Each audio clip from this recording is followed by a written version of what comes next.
In this lesson, I'll share 5 fundamental picking exercises that will help you take your picking to the next level. But first, I just want to share a quick jam with you that brings together a few of these techniques and concepts that we're going to talk about today just for fun, so I hope you dig it.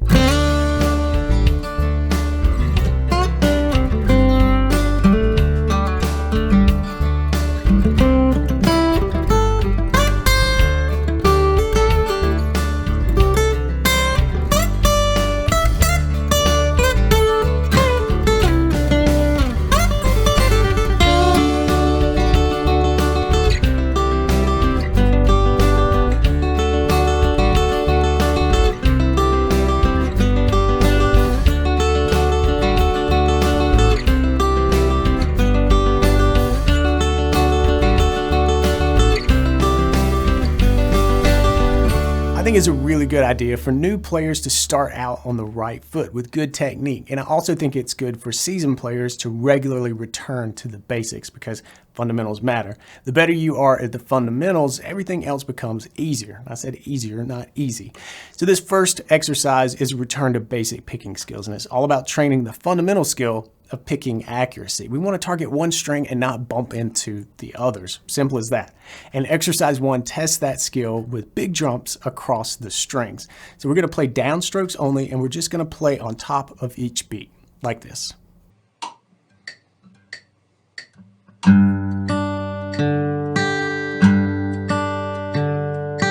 Now, this may seem super easy to you, but we really want to build accuracy here by playing these big string jumps.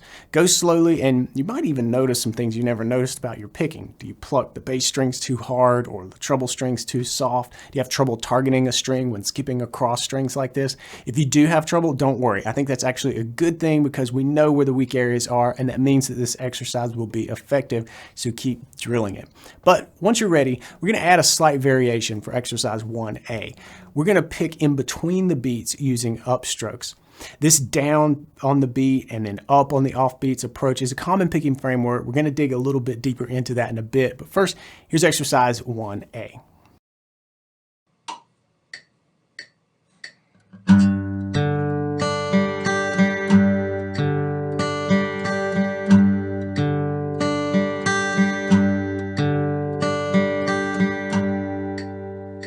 All right, let's get some leverage on these exercises by practicing timing along with picking. They kind of go hand in hand, and I want you to make sure to practice these exercises with a metronome or a backing track, some kind of honest, reliable timekeeper. And exercise 2 has you playing eighth notes throughout. And how you pick each note is important. I want you to pick with a strict down, up pattern throughout. It's called alternate picking. It will help you build speed and accuracy. Here's the exercise.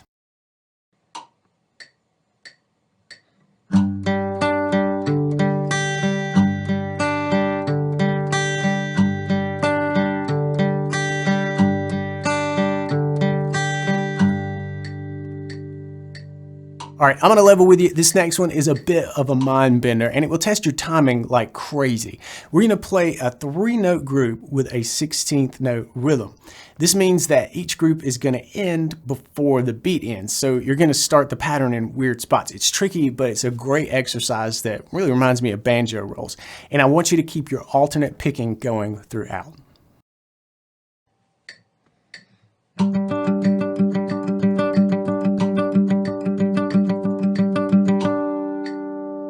If you just looked at the notes on the page for this exercise, it wouldn't look all that complicated. All we really have is a G on the 4th string, another G, open 3rd string, and a D on top, the 2nd string, 3rd fret. And we just cycle through those, one after another.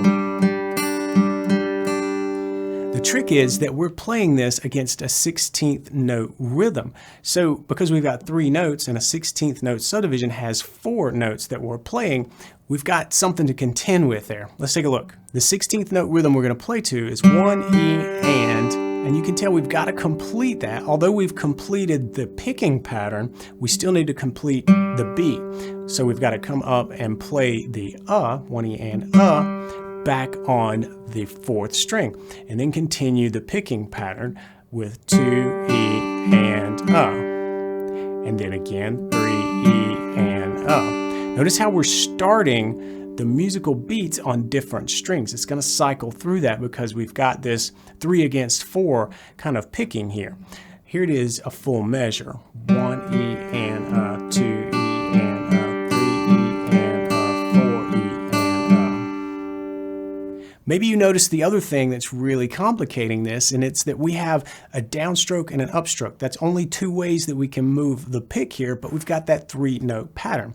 That's going to cause us to start on an upstroke every other time.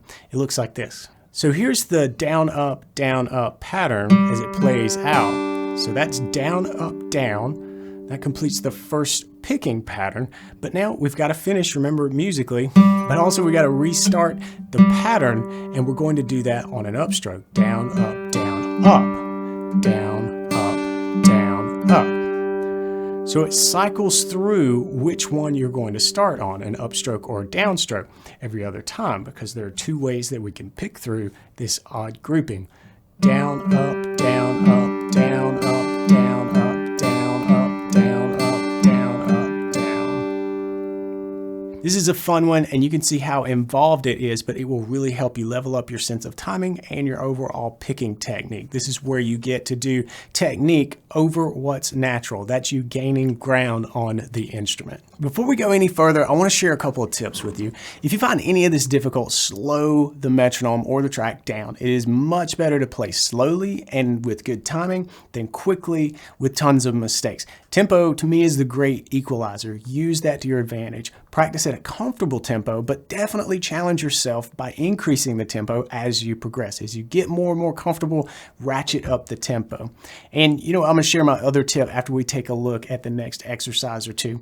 These next 2 focus on building a different fundamental skill, hand synchronization. If you pick faster than you fret, you're going to miss notes. If you fret faster than you pick, you're going to miss notes. And there's even a sneaky error when you pick the string in time, but you play the wrong note twice and miss the right one entirely. Here's what I mean by that. Let's play 16th notes on the first string, 1 E and At a slow tempo, you can really dial in the hand sync. We pick and we move on the fretboard at the same moment in time, all right? But at faster tempos, one thing I know that I did early on was I would just play as fast as possible here and try to keep up on the fretboard. Really, I was trying to do as fast as possible with my picking and as fast as possible on the fretboard, but those can be 2 different speeds, right? Leading to sync issues. And what would happen a lot, I'll slow it down to demonstrate, is I would end up finishing the pattern on the fretboard, but my picking would still go. And I would end up doing things like this, adding a 5th note in the pattern to compensate. And maybe it was here where I would play 2, or here I would play 2, right? So instead of this cleanly, it was started to sound like that. Most of us will drift in and out of sync, especially when we play faster runs. So deliberately work on picking and fretting at the exact same time, and do this at slower tempo so you can catch your mistakes. We're looking for clean playing where you pick and you fret at the exact same time, perfect sync. So try exercise 4, 4A, and 4B to help the hands get in sync.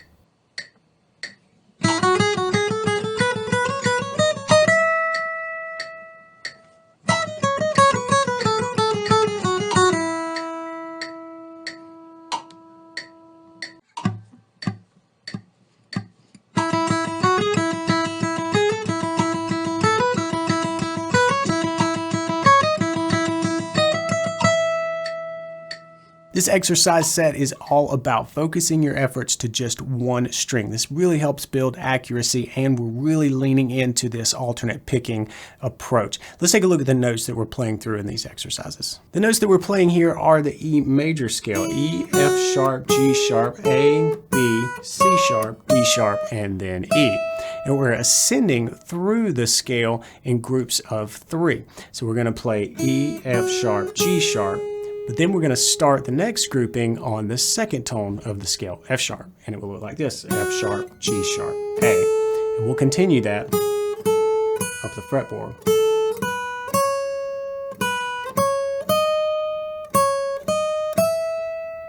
And then for the next exercise, we're doing that same thing, just coming down the scale.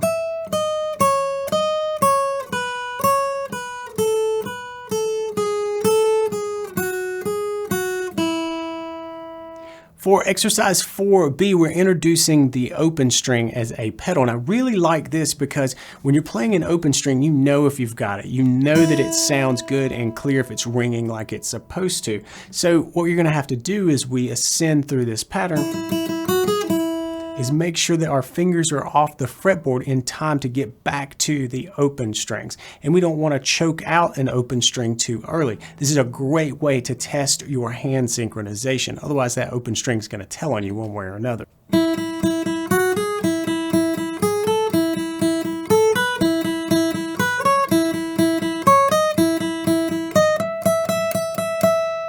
Before I show you the last exercise, here's another quick tip. This one works especially well if you're trying to correct sync errors. If you find yourself missing notes because you're drifting out of sync, then do this. Slow the metronome down a few BPM where things are a little bit more comfortable, and then repeat the exercise, but this time accent each beat. That just means pick the beats 1, 2, 3, 4 a little bit harder so they stand out. That serves as a sync point for your picking, a cue to your ears and to your mind to get back in sync. This definitely helps when you're using a metronome, so you're going to accent when the metronome clicks. Now let's have a look at exercise number 5, where we're going to take things to the next level by incorporating multiple strings.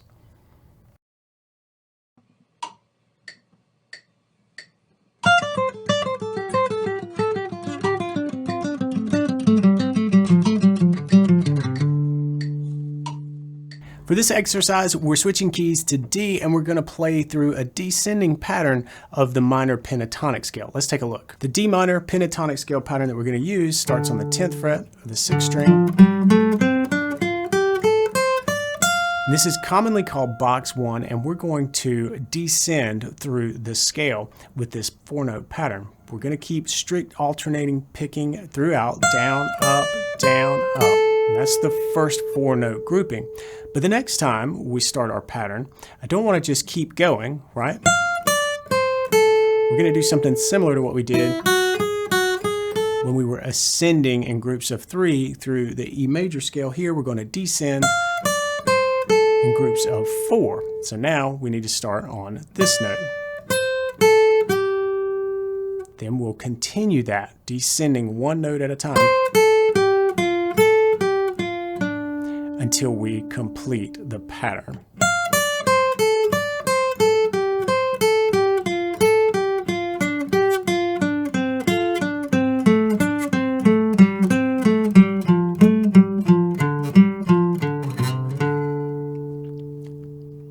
There are other exercises that will help you advance your picking in different ways for sure, but these 5 have helped me, and I wish I had learned them and used them and practiced them sooner.